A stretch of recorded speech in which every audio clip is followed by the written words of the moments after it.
भाई हरियाणा में चुनावी बिगुल जो है बज चुका है और जैसा कि आप सबको पता है कि 12 तारीख को नामांकन पत्र दाखिल करने की जो समय सीमा थी वो भी समाप्त हो चुकी है। और अब तो जो है जितने भी 90 की 90 विधानसभा क्षेत्रों में प्रत्याशी हैं जिन्होंने नामांकन दाखिल किया है वो अब गांव दर गांव जाएंगे, जनता से मुलाकात करेंगे। तो अभी हमारे साथ मौजूद हैं गोहाना विधानसभा से आज़ाद प्रत्याशी हर्ष छिकारा जी। बातचीत कर लेते हैं नामांकन भरने के बाद कैसा महसूस कर रहे हैं और जनता से मुलाकात कर रहे हैं। तो हर्ष भाई सबसे पहले राम राम और बहुत बहुत स्वागत है। मेरे भाई को राम राम, बहुत बहुत धन्यवाद जी भाई साहब, सबसे पहले बात करें, नामांकन आपने अपना भर लिया और नामांकन भरने से पहले काफ़ी कयास लगाए जा रहे थे कि भाई हो सकता है हर्ष छिकारा को कांग्रेस पार्टी से जो है टिकट मिल सकती है।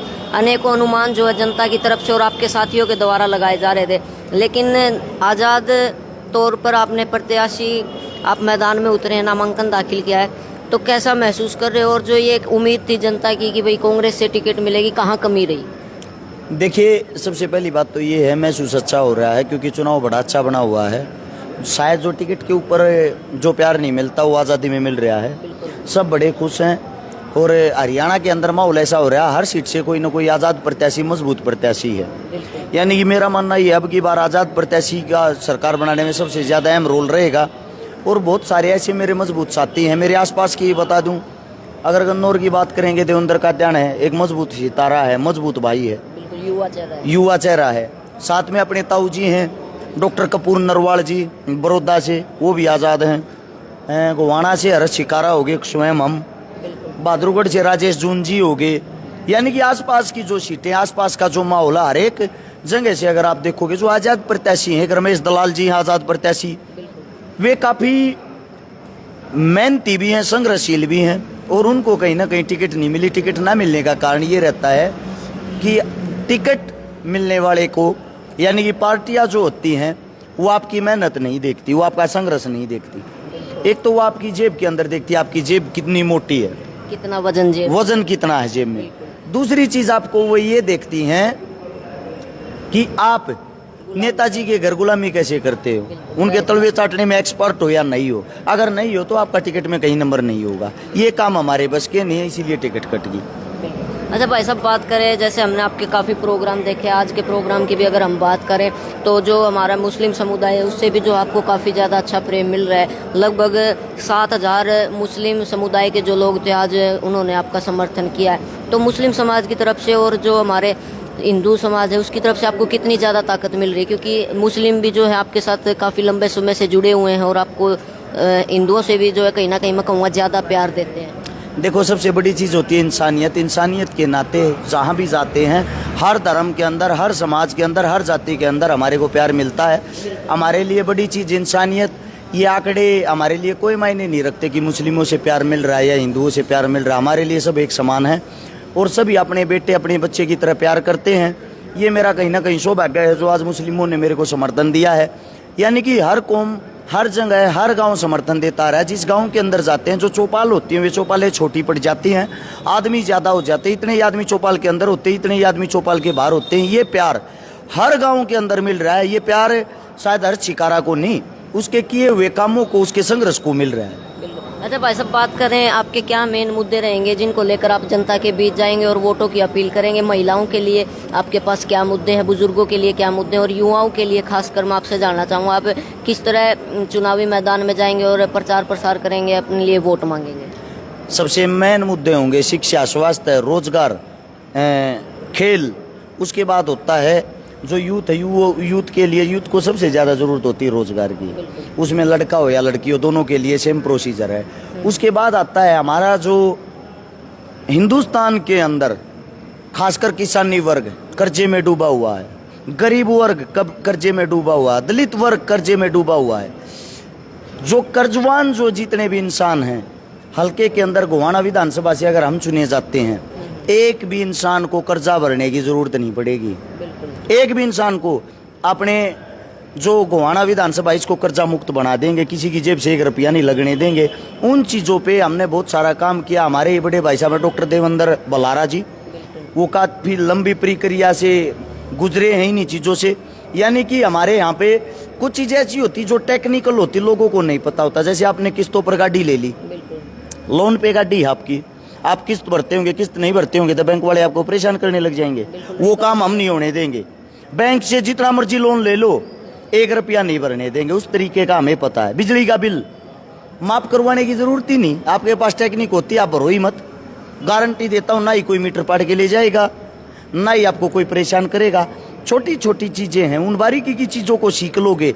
जब आपको धरातल के ऊपर लड़ने का पता लग जाएगा ना, तो आप अपनी हर चीज़ को अपने आप मैनेज कर लोगे। छोटी छोटी टेक्निक होती है। इसके बाद होती है जो ग्रामीण ज़मीनें हैं, सरकारी ज़मीनें हैं, पंचायती ज़मीनें हैं, चौपाल की ज़मीन, स्कूल की ज़मीन, श्यामलाती ज़मीन, जो गोचारण भूमि की ज़मीन, वे सारी की सारी ज़मीनें सितंबर के 2021 से 22 के अंदर मोदी पीएमओ की तरफ से हर गांव के अंदर एक लेटर जारी कर दिया गया है। लेटर के अनुसार जितनी भी श्यामलात ज़मीन है, हर सरपंच को उसका आंकड़ा देना पड़ा है। वो ज़मीन ऑटोमेटिकली सरकार के नाम हो चुकी है, यानी कि वो ज़मीन प्राइवेट कर दी, वो ज़मीन हमारी नहीं रही है।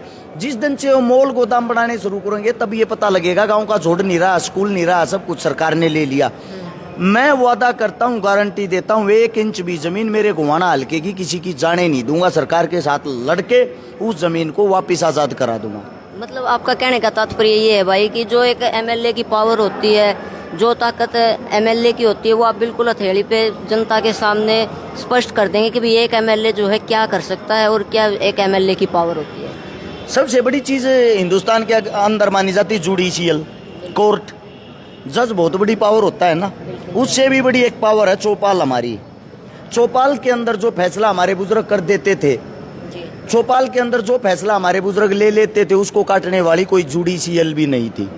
वापिस हमें वहीं आना पड़ेगा। हमारे जो बच्चे हैं, यूथ हैं, युवा, वे कोर्टों के अंदर जाते, लड़ाई झगड़ा हो जाता है या कोई किसी चीज़ को लेके वाद विवाद हो जाता है, उसके अंदर सबसे ज़्यादा पैसा नष्ट हो रहा है आजकल के यूथ का, युवाओं का। उस मामले को हम ग्रामीण स्तर पर, चौपाल के स्तर पर ही निपटाने की कोशिश करेंगे, ताकि बेफालतू में आपस में बैरकशी ना हो, बेफालतू में आपस में दुश्मनाई ना हो, बेफालतू में बच्चों का जीवन बर्बाद ना हो, उन पे छोटे मोटे मुकदमे ना लगे। बिल्कुल, ये चीज़ें हम भी देख रहे हैं। समाज में जो पारिवारिक मामले होते थे, जो पंचायतें सुलझाया करती थी, वो आज छोटी छोटी बात जो पारिवारिक होती है वो कोर्ट कचहरियों में पहुंच जाती है और फिर उसका इतना बड़ा इशू हो जाता है कि भाई मार काट पे जो है एक दूसरे के दुश्मन हो जाते हैं, भाई भाई भी, हत्या तक बात पहुंच जाती है। उसके साथ साथ में आदमी भी चला जाता है, उसके साथ में जो दूसरा मरने वाला होता है वो जेल काटता है, उसकी घर धरती जमीन भी नीलाम हो जाती है। सारी उम्र का, क्योंकि सारी की सारी उम्र काले कोट वाले या फिर कोर्ट कचहरियों के अंदर जो भी होते हैं, सबको एक पगार चाहिए। सब की जेब में 1 लाख 2 लाख 5 लाख आजकल छोटी मोटी रिश्वत हो रही है। सब उस रिश्वत को बांट लेते, एक गरीब का घर लुट जाता। उसको लुटने से बचाने के लिए जो हमारा समाज है, समाज के अंदर जो रीति रिवाजें होती थी, पंचायत, पंच, परमेश्वर, उन चीज़ों को वापस दोबारा से जीवित करना है। अच्छा भाई साहब, बात करें जैसे पिछले इंटरव्यू में जब हमने आपसे बातचीत की थी तो हमने बात की थी भाई खर्चा कैसे कर रहे हो आप, तो आपने एक बात कही थी कि भाई जो मेरे गांव के सम्मानित बुजुर्ग हैं या जो मेरे साथी हैं जो मुझे इतना प्यार कर रहे हैं वो सभी खर्चा उठा रहे हैं। लेकिन हमने जब आपकी सोशल मीडिया को खंगाला तो उसमें हमने देखा कि जो गाँव में आप जाते हैं, प्रोग्राम करते हैं, वहाँ पर जो धनराशि से आपको सम्मानित किया जाता है वो आप लौटा देते हो। तो फिर खर्चा अब कहाँ से लग रहा है, क्योंकि आप वो राशि तो वापस गांव के कार्यों में लगा रहे हो। आप कह रहे हो कि भाई ये आप रखो और जब जीत जाए या फिर गांव का कोई सामाजिक कार्यक्रम हो उसमें आप ये पैसे लगा देना मेरे को देने की बजाय। पहले के नेता मंत्री राजनीति कैसे करते थे, जैसे कि मैं आपके घर में सपोज करो आपके घर में आ गया और आपको मेरा स्वागत करना है, आपने 21,000 रुपये से मेरी माला डाल दी, तो मैं आपका धन्यवाद करता था। धन्यवाद करके आपके कान में ये बोलता था, जब भी आपका लड़का, अगर मैं सरकार में आया, मैं विधायक बना, आपका जो भी लड़का उसको सरकारी नौकरी लगवाऊंगा। ये होती थी जुमलेबाजी। अब साथ वाले ने डाल दी 51,000 की माला, उसके कान में भी मैंने सेम बात बोली, इसने 21 की डाली तो 51 की डाली, तेरे छोरे न पक्का लगवाऊंगा। तो उस चीज से होड़ लग जाती थी एक दूसरे को देख के। उससे अगला लाख रुपए देता था, उससे अगला और ज्यादा देता था। चाहे उनके घर की आर्थिक हालत भले ही कमजोर हो, लेकिन वे अपनी जेब से नेता के मान सम्मान में कमी इसलिए नहीं छोड़ते थे ताकि नेताजी अगर विधायक बन गया, बनने के बाद वो आपके बच्चों को रोजगार देगा। लेकिन उन्होंने क्या किया, वो चुनाव हारे या जीते, वो अपना कैश नगद इकट्ठा कर लेते थे, इकट्ठा करके उन पैसों का बोरा भर के अपने घर में जमा कर देते थे। वो चुनाव हार जाते थे तो उसके पास मामूली हा बहाना होता था, मेरी तो सरकार ने आई वरना पक्का नौकरी लगवाता। अगर उनके पास वे जीत जाते, जीतने के बाद उनके पास उनकी सिक्योरिटी के लिए 4-5 उनको पुलिस वाले मिल जाते हैं, गेट के ऊपर 2-4 कुत्ते बांध देते हैं, 2 रुपए का उनका अच्छा जुगाड़ हो जाता है। जो माला डालने वाले हैं उनको गेट पे ही रोक लेते हैं, अंदर तक नहीं जाने देते। तो कहने का जो तात्पर्य है, उन चीजों को जो हमारे अपनों को लूटते थे, अगर हम भी पैसे लेने लगे, उनमें और हमारे में फर्क क्या रहेगा। इसलिए मेरे को जिसने जो भी पैसा दिया, हाथ जोड़ के मैंने वो तो उनको वापस लौटा दिया। मेरे को पैसा नहीं चाहता, आप लोग अपने पास रखो। अब बात आती है आपका खर्चा कैसे चल रहा है। खर्चे की बात आती है, अभी हमने नामांकन दर्ज करवाया, उसके अंदर 10 या 1000 गाड़ियों का काफिला था। एक भी गाड़ी ऐसी नहीं थी जिसके अंदर हमने तेल डलवाना पड़ा हो, या एक भी गाड़ी ऐसी नहीं थी जो हमने मोल या किराए पर करनी पड़ी हो। सब आप अपने पैसों से लेके आए थे, आप अपनी गाड़ियों में तेल डलवाया था। हमारा नामांकन का प्रोग्राम 0 रुपये में निपटा, यानी कि फ्री में, मुफ्त में। जितने पोस्टर बैनर होते हैं सब अपने पैसों से स्वयं छपवा लेते हैं, स्वयं गांव-गांव लगवा देते हैं। हमारी टीम काफ़ी स्ट्रोंग है। तो हाल फिलहाल हमारे को अगर किसी चीज़ पे खर्चा करना पड़ता अपनी गाड़ी में तेल डलवाने का, उससे अलग जो आते हैं उनकी चाय पानी का। अच्छा भाई साहब, बात करें जैसे आप एक प्रमुख समाज सेवी हो, काफ़ी लंबे समय से समाज सेवा करते आ रहे हो। आपकी तरह और भी बहुत से ऐसे समाज सेवी हैं जो निरंतर समाज में अपनी सेवा दे रहे हैं, चाहे वो किसान नेताओं की बात करें या फिर जो और भी अन्य समाज सेवी हैं जिसमें हम नाम लेना चाहिए, जैसे बलराज कुंडू हैं, अभी आपके गोवाना से भी हैं 1-2 साथी जो लगातार समाज की सेवा कर रहे हैं। देवेंद्र कादियान का आपने जिक्र किया था। तो जो समाज सेवी है, जो वाकई में 10-15 साल से समाज को दे चुका है और निरंतर दे रहा है, जो लगातार 10-15 साल से लोगों के बीच रह रहा है, तो आपको नहीं लगता कि भाई बड़े बड़े पार्टियों वाले जो लोग हैं उनको उनके ऊपर विश्वास जताकर उनको मौका देना चाहिए, क्योंकि समाज में उनकी जो पहले से ही बहुत ज़्यादा अच्छी पकड़ है, आप भी उसमें शामिल हो, आपके ऊपर भी पार्टी को कहीं ना कहीं विश्वास जताना चाहिए था। मेहनती और संघर्षशील आदमी इनको हजम नहीं होते, क्योंकि उनको ये पता है जो गरीबी से नीचे से उठ के आएगा, मिडिल क्लास से उठ के आएगा या मजदूरी से करके उठ के आएगा, वो आप लोगों को ना तो खाने देगा ना वो स्वयं खाएगा। उनको वो चीज़ें हजम नहीं होती। उदाहरण के तौर पे आपने जिक्र किया बलराज कुंडू जी का। बलराज कुंडू जी का मेरे पास कॉल आया और उन्होंने ये बोला, छोटे भाई जो आप कर रहे हो करते रहो, मेरी जहाँ ज़रूरत पड़ेगी मैं आपके साथ खड़ा रहूँगा, मेरा समर्थन आपके साथ रहेगा। उससे अलग मैं आपको बता देता हूँ, सबसे पहले टिकट लेने का अधिकार की बात करते हैं। एक बहुत मशहूर चेहरा है जिन्होंने दिन रात संघर्ष किया, जिनका नाम है किसान नेता गुरनाम चढ़ूनी जी। जानते होगे आप, रोडों पर सबसे ज्यादा लाठियां खाई हैं, डंडे खाए हैं, मुकदमे झेले हैं, जेलों में भी गए हैं। चौटाला पार्टी के टाइम पे भी, कांग्रेस के टाइम पे भी, बीजेपी के टाइम पे भी। मैं ये मानता हूँ संघर्ष किसी को देखना है ना वास्तविकता में, गुरनाम चढ़ूनी को देखो। गुरनाम सिंह चढ़ूनी ने सिर्फ एक टिकट मांगी थी कि कांग्रेस पार्टी एक टिकट किसानों के नाम पे दे दे। वो देने से भी पार्टी ने मना कर दिया। भारतीय जनता पार्टी तो भ्रष्टाचारी है, उनके साथ तो हम लड़ ही रहे थे, अब दूसरी पार्टी से हम क्या उम्मीद करें। उन्होंने हमारे के लिए क्या किया, गुरनाम चढ़ूनी जी ने निर्दलीय फार्म भरा और ये कहा इन पार्टियों की मैंने अकड़ तोड़नी है, मैं अपनी लड़ाई जारी रखूंगा। सबसे बड़ी चीज ये आती है, जब तक हम लड़ते हैं, जैसे भारतीय जनता पार्टी के जिस वक्त खिलाफ रोडों पर हम लड़ रहे थे, उस टाइम हमारे को टैग दिया जाता था कि ये तो कांग्रेसी हैं इसलिए लड़ रहे हैं। अब हम टिकट मांगने वालों की जब लाइन में खड़े होते हैं कि हम मेहनती हैं, हमें हमारा हक दो, हम भी समाज की लड़ाई लड़ना चाहते हैं, तो वही आदमी हमारे को बोलते हैं कि ये तो भाजपा के छोड़े हुए हैं।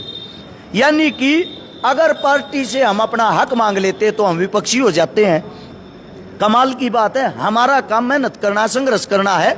मैं गुरनाम चढ़ूनी जी को ये बोल भी रहा था, वो उनके पास भी गया था, पीओ हुआ से वो चुनाव लड़ रहे हूँ, हमारे यहाँ भी आए थे हमारे नामांकन में। तब मैं ये बोल रहा था कि नेताजी वास्तविकता ये है, सच्चाई की कहीं कोई बूझ नहीं। आप जितने करप्ट हो, जितने भ्रष्ट हो, जितना काला धन है, उतने ही बड़े नेता हो, उतनी गुलामी और उतनी राम रमी है। हाँ, बस यही है। अच्छा भाई साहब, अभी आपने अपनी बात में जिक्र किया भाई ना खाऊंगा ना खाने दूंगा, ये टैगलाइन एक नानौन से जो चुनाव लड़ रहे हैं रणबीर सिंह लोहान, उनकी भी यही टैगलाइन है। वो कहते हैं भाई ना खाऊंगा और ना खाने दूंगा, और जो खाएगा उसके खिलाफ बोलूंगा। वो भी समाज सेवा कर रहे हैं काफ़ी 10-15 सालों से। जिस किसी गरीब की शादी हो या फिर कोई बीमार है जिसके घर में कमाने वाला वो सिर्फ एक ही और वो खुद स्वयं बीमार हो गया, तो वो भी जो उनकी मदद करते हैं। तो आपकी कभी उनसे मुलाकात हुई हो या फिर फ़ोन पर बात हुई हो, तो आपको उनके विचार कैसे लगे? फोन पर कई बार लोहान साहब से मेरी बात हो जाती है। देखो, राजनीति के बारे में तो मेरे को ज़्यादा ज्ञान नहीं है, राजनीति में उनका स्टैंड क्या है या वो कौन सी पार्टी से हैं, क्या कार्य कर रहे, लेकिन इंसानियत के नाते, समाज सेवा के नाते और बड़ा भाई होने के नाते काफ़ी पॉजिटिव रहते हैं और काफ़ी पॉजिटिव वाइब आती है जब उनसे बात करते हैं। हमेशा उन्होंने अच्छी शिक्षा दी है, हमेशा उन्होंने ये बोला है अगर सरकार की गुलामियों से बाहर निकलना है, संघर्ष करना मत छोड़ना छोटे भाई, मैं हर कदम पे तेरे साथ खड़ा मिलूंगा। ये लोहान साहब के बयान थे। भाई साहब, जो आपके पिछले इंटरव्यू में हमने बात की थी कि हनुमान बेनीवाल जी और जो चंद्रशेखर रावण जी हैं उनसे अगर आपकी कभी आपको ज़रूरत पड़ी तो आपने कहा था कि भाई वो मेरे बड़े भाई हैं और उनसे मेरी काफ़ी बार बात भी हुई है कि अगर मुझे उनकी चुनाव में कहीं ज़रूरत पड़ी तो वो मेरे साथ आएंगे। जैसा पूरे प्रदेश को पता है कि भाई जेजेपी का और चंद्रशेखर रावण जी का जो पार्टी है उनका जो है गठबंधन हो चुका है, तो क्या अब अगर आपको कहीं ज़रूरत पड़ेगी तो चंद्रशेखर जी आपके साथ आएंगे? देखो, कुछ चीज़ ऐसी होती है जो परिस्थितियाँ वो कई बार विपरीत हो जाती हैं। उदाहरण के तौर पे विनेश फोगाट, बजरंग पूनिया मेरे दोनों छोटे भाई बहन हैं, काफ़ी नज़दीकी रहे हैं और दोनों ने ये भी बोला था कि जब आप नामांकन करोगे हम सबसे पहले सबसे आगे आएंगे, आपके साथ रहेंगे। लेकिन मैंने उनको बुलाना स्वयं उचित नहीं समझा, शायद बुलाता तो वो आ भी जाते। उनके ऊपर अब जिम्मेदारी बढ़ गई। विनेश फोगाट जो है वो कांग्रेस पार्टी ज्वाइन कर चुकी है और वो जुलाना से एक प्रत्याशी है। अगर मैं उनको बुलाता हूँ कहीं ना कहीं वो मेरी शर्म में यहाँ जाती है तो शायद मेरे को लगता है वो अपनी सीट खराब कर लेगी। तो मैं अपने स्वयं का फायदा देखने के लिए किसी के रास्ता खराब नहीं कर सकता ना। उससे दूसरा बजरंग पूनिया को भी एक कांग्रेस पार्टी ज्वाइन करके किसानी के नाम पे कोई पद होगा उस पर बैठाया गया है। अब मैं मेरे भाई को बुलाऊं तो शायद मैं अपना उल्लू सीधा करने के लिए अपने भाई का स्टैंड या मोरल डाउन नहीं करना चाहता। सेम ऐसे ही जो चंद्रशेखर जी हैं, चंद्रशेखर के बारे में अगर बात करें, चंद्रशेखर मेरे बड़े भाई थे, बड़े भाई हैं, बड़े भाई रहेंगे। लेकिन उन्होंने हरियाणा के अंदर एक गलत फैसला लिया है। गलत फैसला क्या है? जिस पार्टी से सभी नाराज हैं, जेजेपी पार्टी के साथ उन्होंने गठबंधन कर लिया। अब गठबंधन की बात होती है, मैं उनको बुलाता हूँ, ये कहीं उचित नहीं है क्योंकि उनकी एक पार्टी है, वो एक बंदिशों में बंधे हुए हैं। वो अपनी पार्टी का प्रचार करने के लिए आएंगे, ना कि हर्ष छिकारा का। उसके बाद बात आती है हनुमान जी बेनीवाल की। हनुमान जी बेनीवाल मेरे से दूर नहीं है क्योंकि उनके ऊपर कोई बंदिश नहीं है। उनको जब याद करूँगा वो तुरंत प्रभाव से आ जाएंगे। ना उनके आने में आपको भी कोई आपत्ति है? ना मेरे को आपत्ति, ना उनको आपत्ति है। बिल्कुल। अच्छा भाई साहब, आखिरी सवाल मैं आपसे जानना चाहूँगा, आपके जो युवा साथी हैं, जो आपका भाईचारा, वो तो आपके साथ दिन रात मेहनत कर ही रहा है, लेकिन साथ में जो आपकी धर्मपत्नी है माई छिकारा जी, वो भी लगातार जनता के बीच जा रही है और आपके लिए वोट मांग रही है। तो उनका साथ और सहयोग आपको कितना मिल रहा है और कैसा महसूस कर रहे हैं? क्योंकि धर्मपत्नी का साथ जो है कहीं ना कहीं एक व्यक्ति को, एक पति को और ज़्यादा मजबूती जो है हर क्षेत्र में लड़ाई लड़ने के लिए देता है। तो आपको कितना साथ और समर्थन मिल रहा है? वो मेरे से ज़्यादा संघर्षशील है, मेरे से ज़्यादा मेहनती है, मेरे से ज़्यादा पढ़ी लिखी है, मेरे से ज़्यादा उसको हर चीज़ की नॉलेज है, मेरे से अच्छा बोलती है। आपको बता देता हूँ, उन्होंने पॉलिटिक्स से पीएचडी कर रखी है। उनका जो शायद लास्ट ईयर चल रहा है, पूरा मेरे को पता भी नहीं है। पढ़ाई के बारे में हमारी कोई बात नहीं होती, क्योंकि इसलिए नहीं होती, मेरी पढ़ाई 20% है उसके सामने, उसकी 80% मेरे से ज़्यादा है। दूसरी बात ये है, वो जो कार्य कर रही है धर्मपत्नी, तो देखो एक किसी न किसी के साथ आपको बंधन में बंधना होता है, लेकिन वो एक दोस्त वाली भूमिका निभा रही है। वो मेरे से ज़्यादा मेहनत कर रही है। वो एक दिन के अंदर 3-3 गांव में डोर टू डोर करती है, सुबह से लेकर शाम तक, महिलाओं की टीम के साथ। मेरे को बड़ा अच्छा लग रहा है। मेरे को ऐसा लग रहा है मेरे को बराबर का साथी मिल रहा है। मेरे से ज़्यादा जो मेहनत कर रही है, मेरे ऊपर का जो दबाव है 60% वो अपने ऊपर लिए हुए है, 40% मेरे ऊपर छोड़ रखा है। महिलाओं की तरफ से तो मतलब आप बेफिक्र हो कि भाई मेरे को महिलाओं के बीच जाना है या मेरी माताओं बहनों से मेरे को वोट की अपील करनी है, तो उस चीज़ से जो है माई छिकारा ने आपको टेंशन फ्री कर रखा है। यूथ, युवा और महिलाएं, इन दोनों की तरफ से मेरे पे पूरा आशीर्वाद है। जो मेरे काका ताऊ हैं, थोड़े बहुत उनको मनाना है मेरे को, बाकी तो मेरी साइड है, थोड़े बहुतों को मनाना है, क्योंकि उनके माइंड में कहीं ना कहीं वे फ़ोन से, टीवी से कनेक्टेड नहीं है। उनके माइंड में एक पार्टियों का रंग चढ़ा हुआ है, कांग्रेस बीजेपी। वो जो भूत सवार, उसको बाहर निकालना है कि ये पार्टियां आपके बेटे, आपके बच्चों को कोई भी ओहदा या कोई भी स्थान नहीं देती, अपने पैरों पे खड़ी नहीं कर सकती। जी, अपने पैरों पर खड़ा होने के लिए आपको अपने बेटे, अपने बच्चों के साथ खड़ा होना पड़ेगा। तो अंत में भाई, हरियाणा प्रदेश की जनता से क्या अपील करना चाहोगे और क्या संदेश पूरे प्रदेशवासियों को देना चाहोगे? क्योंकि वोट की ताकत जो है, सबसे बड़ी ताकत आज के समय में जनता के पास है, और अगर इस बार जनता ने अपने मत का सही इस्तेमाल नहीं किया तो सीधी 5 साल पर बात जाएगी और 5 साल जो है फिर से जनता का जो है नेता, जो बड़ी बड़ी पार्टियां वो खून चूसने का काम करेंगी, तो आपकी तरफ से क्या संदेश और क्या अपील अपने प्रदेशवासियों के लिए? हरियाणा के अंदर 90 सीटें हैं। 90 सीटों के ऊपर आप कांग्रेस, बीजेपी या किसी अन्य पार्टी के दल को ना देखे। पार्टी के दल को अगर आप देखते हो और पार्टी को देख के आप वोट देते हो, पार्टी के हितैषी बन के आप वोट देते हो, तो आप ये समझ लेना आज भी आप गुलामी की जंजीरों में जकड़े हुए हो। इसलिए सबसे पहले प्रत्याशी को देखे, प्रत्याशी के काम देखे, प्रत्याशी की छवि देखे और उसके चेहरे को देख के आप ये अंदाजा लगाए ये आपके हल्के को ऊपर उठा सकता है या नहीं उठा सकता। जात पात, धर्म, मजहब, इन सब चीज़ों से बाहर निकल के, पार्टी की बेड़ियों से बाहर निकल के एक अच्छे प्रत्याशी को अपने क्षेत्र से चुने, ताकि विधानसभा के अंदर चंडीगढ़ में बैठकर वो आपके हल्के की आवाज़ को बुलंद कर सके। नेता की विचारधारा को पहचाने। नेता की विचारधारा को पहचाने, उसके अंदर ही सब कुछ आपको बयां भी हो जाएगा। बहुत बहुत धन्यवाद भाई साहब। आपका भी धन्यवाद छोटे भाई। तो भाई आप सबको हरेश शिकारा जी के विचार कैसे लगे, एक सब कमेंट के द्वारा अपनी राय जो कमेंट बॉक्स में जरूर रखें। जल्दी मुलाकात होगी किसी एक और नई वीडियो के साथ, तब तक के लिए जय हिंद, जय भारत, राम राम, जय जवान, जय किसान।